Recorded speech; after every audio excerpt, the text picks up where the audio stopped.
La première question que l'examinateur va te poser, c'est au niveau de l'usure et de la pression des pneus. Pour savoir comment on vérifie l'usure d'un pneu à l'avant, en tout cas, c'est beaucoup plus facile en tournant les roues. Pourquoi? Parce que tu vas voir ce qu'on appelle les rainures principales.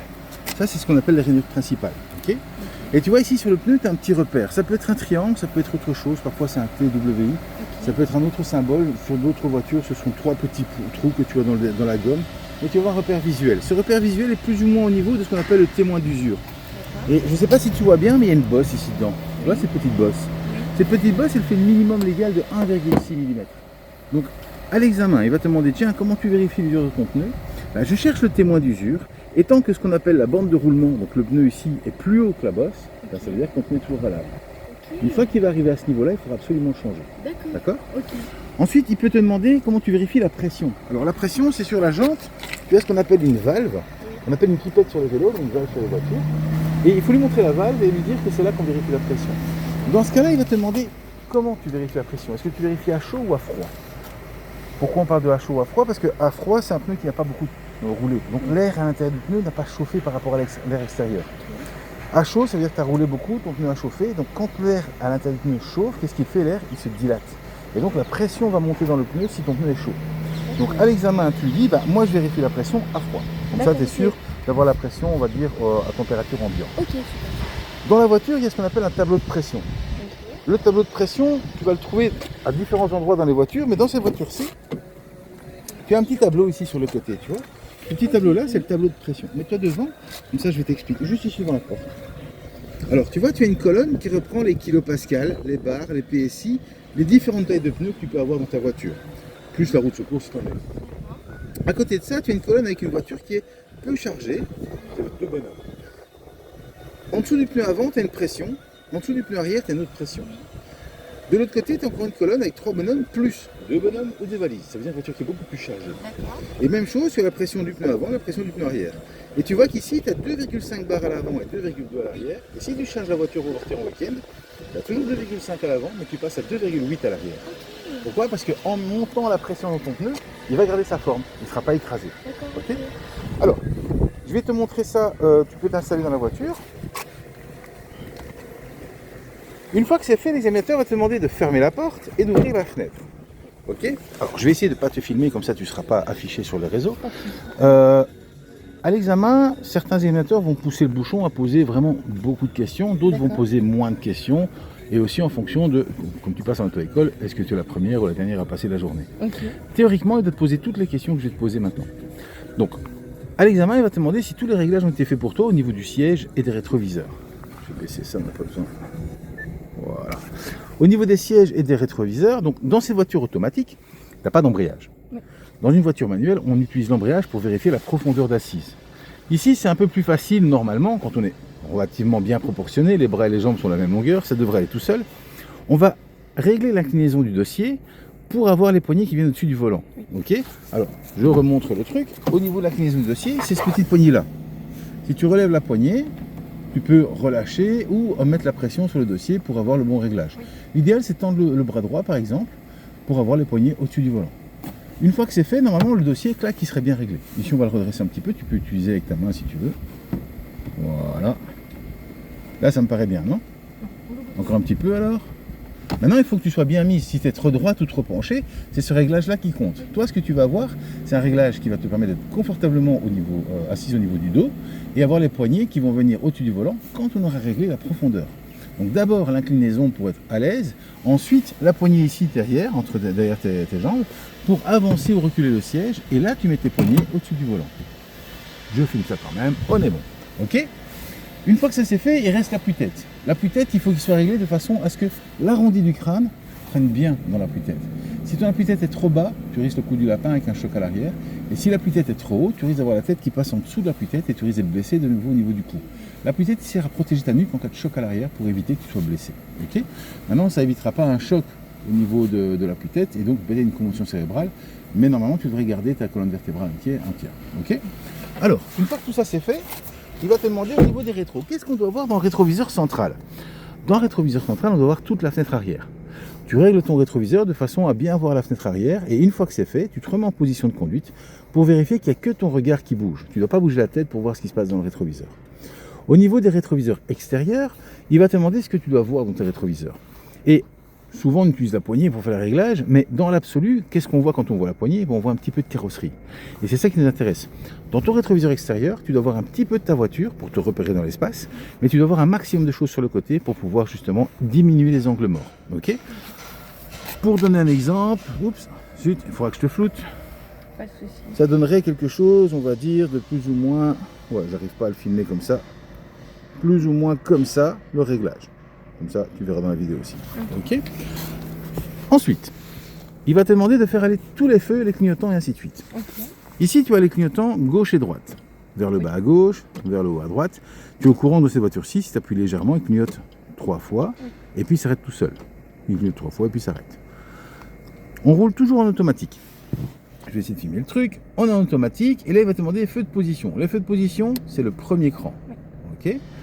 Quand tu as mis les feux de position, il va te demander les feux de croisement, le deuxième cran. Ensuite, il va te demander les feux de route. Les feux de route, c'est quand tu pousses la commande vers l'avant et tu as un témoin bleu qui s'allume au tableau de bord. Tu tires vers toi pour couper les grands phares. Attention que si tu tires vers toi, ce sont les appels de phare, ça se coupe tout seul. Tu vois? Les appels de phare fonctionnent avec les feux éteints, mais les grands phares ne fonctionnent pas avec les feux éteints. Donc c'est ça la différence. Il faut que tu allumes les feux de croisement pour pouvoir enclencher les grands phares. Ok? Ensuite, il va te demander l'anti-brouillard. Alors l'anti-brouillard, c'est pas compliqué. Tu en as deux. Le premier, c'est l'anti-brouillard avant. Il se met dessus. Le deuxième, c'est l'anti-brouillard arrière. Et là, il va s'allumer au tableau de bord témoin orange, mais il revient sur celui de devant. C'est un peu prise de tête quand on n'a pas l'habitude. Oui. Pour couper l'anti-brouillard, on revient sur celui de derrière, et puis on revient sur le point. Ok.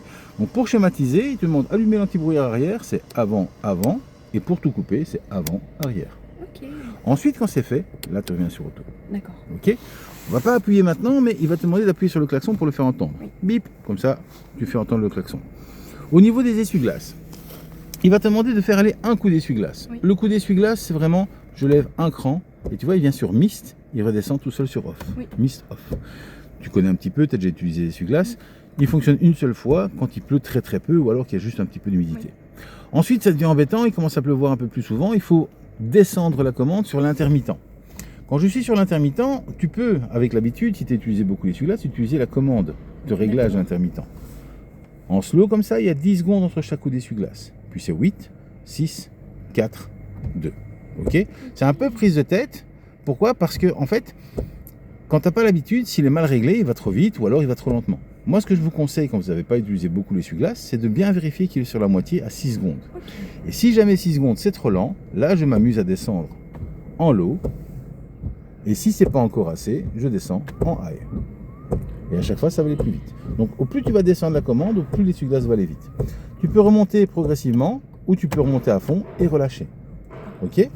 L'essuie-glace arrière, en général, il ne les demande pas. Mais si jamais il te pose la question, tiens, fais l'essuie-glace arrière, le plus simple, c'est de faire intermittent, off. Ok. Pourquoi? Parce que si tu l'es sur intermittent, ça va faire un petit peu de bruit, ça va le gêner, il va se demander de le couper de toute façon. Et fondamentalement, dans cette voiture-ci, l'essuie-glace arrière ne sert pas souvent. La vitre arrière est assez verticale, donc il n'y a pas beaucoup d'eau qui vient dessus. Si tu veux nettoyer le pare-brise avant, il faut que tu tires la commande vers toi. Tu vois, c'est pull, tirer. Je tire, la glace sort, l'essuie-glace fonctionne. Pour l'arrière, tu vas vers le bas. Je descends, l'essuie-glace fonctionne et la glace sort aussi. Ok. C'est rare quand on a besoin, mais si jamais tu en as besoin, il ne faut pas hésiter. Ok. Alors, je vais mettre sur pause 2 secondes. Hop. Ensuite, il va te demander de lui expliquer comment tu fais pour enlever la buée et le givre à l'arrière ou à l'avant. Pour l'avant, tu dois appuyer sur ce bouton-ci qui va activer le réglage de dégivrage à l'avant uniquement. Tu dois tourner cette roulette pour mettre de la puissance. Tu vois, la barre blanche est au maximum. Et cette roulette-ci pour mettre le maximum de chaleur. Je suis en high. Tu n'es pas obligé de le faire, il faut lui montrer. Après, tu peux revenir sur une température correcte, une vitesse de soufflerie correcte. Et si tu veux enlever le dégivrage, tu appuies dessus. Ok. Pour l'arrière, c'est le bouton qui est ici. Ce bouton à l'arrière ne fonctionne que quand le moteur tourne. Ok. Si le moteur est coupé, tu ne sauras pas, entre guillemets, dégivrer la vitre arrière. Si le moteur tourne, tu peux dégivrer la vitre arrière. Pourquoi? Parce que c'est purement électrique. Ce sont des petits fils bruns dans la vitre arrière qui vont chauffer et vont faire fondre le givre ou désembuer la vitre. N'oublie pas que dans cette voiture-ci, tu as un dégivrage dans le rétro. J'ai montré le petit symbole, tu vois, il est là-bas. Tu as le même symbole que celui-là dans tes rétroviseurs. Ça veut dire que s'il pleut un petit peu, Ce que tu peux faire, c'est simplement appuyer dessus pour faire chauffer un petit peu tes rétroviseurs. Ça permet, quand il ne pleut pas trop, de les assécher et de mieux voir ce qui se passe. Ok. Le reste, entre guillemets, tu t'en fous un petit peu. Je vérifie juste que tu sois bien sur l'air extérieur et pas sur l'air intérieur. L'air intérieur, c'est quand il fait chaud et qu'on met de l'air conditionné pour refroidir. L'air extérieur, c'est quand il fait, entre guillemets, froid et que je veux désembuer ou dégivrer. D'accord. Le reste, c'est pour changer les modes de soufflerie si tu veux. Tu vois. Tu peux avoir 3 modes différents. Si tu appuies là-dessus, c'est dégivrage pur. Et là, tu peux choisir le pied, le visage, les pieds uniquement, le désembuage à l'avant et les pieds. Mais ça, c'est pas valable, on va dire, à l'examen, pour la question. Le off, c'est pour couper la ventilation. Tu vois, il ne marche plus. Ce que je dois faire, hop, je remets en route. L'air conditionné, tu vois, il fait écrit AC. Si j'appuie là-dessus, je coupe l'air conditionné. Alors, l'air conditionné n'est pas obligatoire. Il n'est pas dans toutes les voitures. Ça commence à être le cas partout, mais ce n'est pas encore forcément dans les vieilles voitures le cas. Quand tu as de l'air conditionné, c'est un air qui est plus sec. Donc ça désembue plus vite. Quand tu n'as pas d'air co, bah tant pis, ça prend un peu plus de temps. Mais ça fonctionne toujours. Ok. Alors, je vais couper la voiture. Quand tu mets le contact, donc tu appuies uniquement sur le bouton pour mettre le contact. Et tu vois, il y a plein de témoins qui sont allumés. Oui. À l'examen, il va te demander ce que tu fais si jamais tu as un témoin rouge qui s'allume pendant que tu roules. Alors la différence, c'est qu'un témoin orange, c'est un problème dans ta voiture. Mais c'est pas obligatoire d'aller tout de suite au garage ou de s'arrêter tout de suite pour éviter une casse. Tu as le temps d'aller voir ce qui se passe. Par contre, un témoin rouge, ça peut être très vite dangereux pour toi ou pour la voiture. Donc à l'examen, il va te demander, tiens, si en roulant, tu as un témoin rouge qui s'allume, qu'est-ce que tu fais dans ces cas-là? On va travailler en sécurité. Ça veut dire que je vais arrêter mon voiture le plus vite possible en sécurité et je vais chercher dans le manuel utilisateur de la voiture. Dans celle-ci, il est là-dedans. Donc dans les gros bouquins que tu as avec la voiture, tu as toutes les informations qui sont relatives à ce qui se passe au niveau de la voiture. Bah, tu vas pouvoir trouver l'information. Maintenant, quand tu as l'information ou que tu ne trouves pas l'information, bah, tu vas savoir ce que tu veux faire. Soit j'ai trouvé l'info et je peux réparer, je répare. Soit j'ai pas trouvé l'info ou je ne sais pas réparer parce que j'ai pas ce qu'il faut. Bah, là, j'appelle l'aide. Donc pour résumer, si tu te demandes qu'est-ce que tu fais avec un témoin rouge qui s'allume, je m'arrête le plus vite possible en sécurité, je cherche dans le bouquin de la voiture et s'il faut, j'appelle l'aide. Ok. Une fois que ça fait, juste pour info, l'examinateur va s'installer à l'arrière. Normalement, ils se mettent derrière le moniteur qui t'accompagne. Parfois, ils se mettent de l'autre côté pour avoir, on va dire, plus facile pour eux, pour leurs jambes ou pour nous, pour travailler avec nos pédales. Ok. Mais théoriquement, il se met en général derrière le moniteur. Et là, il va faire tout son petit speech d'explication de comment se déroule l'examen. On va schématiser. Tant qu'il dit rien, c'est toujours tout droit, tant que le code de la route le permet. C'est ce que tu fais en cours pour l'instant. Ça veut dire que tu arrives à un rond-point, tu arrives à un carrefour. Si le moniteur ne dit rien, tu vas prendre la rue qui est face à toi. D'accord. Si maintenant il y a une interdiction d'aller tout droit, ou une obligation d'aller quelque part, c'est à toi de voir le panneau et de prendre la bonne direction. Alors, c'est facile à faire quand il n'y a qu'une seule direction. J'ai un sens interdit, il y a une rue à droite, bon, bah, je la prends. Par contre, s'il y a une rue à droite et une rue à gauche qui sont possibles, bah, là, l'examen, il faut demander à l'examinateur, tiens, je ne peux pas aller tout droit, je vais à gauche ou je vais à droite. Demande-lui les choses suffisamment tôt pour que tu puisses toi gérer. Si tu t'arrives au carrefour, tu fais ah il y a un sens interdit, je m'arrête, ah je fais quoi, je vais à gauche ou je vais à droite, quelque part tu casses le rythme. Donc anticipe les choses, tu travailles ton regard, tu vois le panneau, ah tiens il y a une rue à gauche, une rue à droite, bah oui je peux aller des deux côtés, tiens je vais à où, à gauche ou à droite, et te dire où aller. De nouveau, certains examinateurs vont te dire à l'avance où aller, et si jamais tu oublies de poser la question que tu pars toi-même d'un côté à gauche ou à droite, bah quelque part, il ne va pas t'en vouloir, il va juste te ramener sur le chemin que vous voulez prendre au départ. Mais l'idéal, c'est de poser la question pour pouvoir dire, ben voilà, j'ai vu les panneaux, je sais ce que je dois faire, je vais à gauche ou je vais à droite. Ok. Pas oublier qu'il n'y a pas de piège. Normalement, c'est ce qu'on fait en cours aussi. On ne va jamais te dire de tourner à droite ou à gauche en sachant que tu ne peux pas y aller. D'accord. S'il te demande de tourner à droite ou à gauche, il y a toujours une rue que tu peux prendre. Elle n'est pas forcément hyper visible, mais elle est là. Ce qui peut arriver aussi, c'est qu'ils te demandent de tourner à droite ou à gauche dans une rue, mais elle est momentanément bloquée. Ils ont mis les ouvriers communaux ont mis une barrière, c'est interdit par exemple. Et ça, il ne sait pas le savoir forcément à l'avance. Donc dans ce cas-là, il va t'arrêter, il va dire oups, désolé, il va te guider. Donc il va te dire fais marche arrière, tourne le volant à gauche, à droite, fais ci, fais là, fais machin, fais tchic et tchac. Il te donne toutes les informations à faire pour sortir de ce mauvais pas. Puis tu reprends la route et là l'examen continue. Okay. Donc il ne va pas t'en vouloir parce que maintenant. Si tu franchis la barrière quand même, avant qu'il ait le temps de réagir ou quoi, il va quand même te reprocher de ne pas avoir lu le panneau. Oui. Mais à la base, c'est pas fait exprès pour te piéger. Oui. D'accord. N'oublie pas que tu as 2 manœuvres à l'examen. Un créneau qui est obligatoire. Tu peux avoir un créneau à gauche ou un créneau à droite. D'accord. Ça, c'est tiré au sort avec la tablette tactile avec laquelle tu travailles. La deuxième manœuvre que tu... Toi, tu fais un 30 heures, hein, c'est ça? Oui, c'est ça. Donc la deuxième manœuvre que tu vas avoir, ce sera soit le demi-tour, soit la marche arrière en ligne droite, soit un perpendiculaire en marche avant ou en marche arrière. Le perpendiculaire, c'est le parking de magasin. tu vois. Ok. Parking, magasin, la piscine ou autre chose. C'est là qu'il va t'emmener, il va te dire, voilà, dans cet endroit, tu fais perpendiculaire avant, perpendiculaire arrière. Ça, on verra après. Ok. Il va aussi te dire qu'il faut avoir un rythme normal. Il ne faut pas rouler trop lentement. Si tu es à 20 à l'heure, 30 à l'heure, partout, tout le temps, tu ne montres pas que tu sais faire une différence entre la glow, le zone 30, le raglo, ainsi de suite.